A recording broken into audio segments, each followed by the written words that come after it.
کہ بعض اوقات اللہ تعالیٰ کسی بندے کی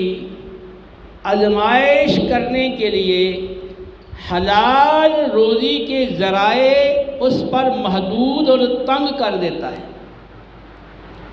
اور حلال روزی اسے تھوڑی میسر آتی ہے، جبکہ حرام کے ذرائع بہت سارے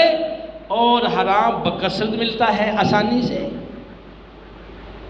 تو اب ایسے شخص یا ایسے لوگ جو یہ سمجھتے ہیں کہ بھی حلال ذریعہ وہ آسانی سے ملتا نہیں اور حلال طریقے سے روزی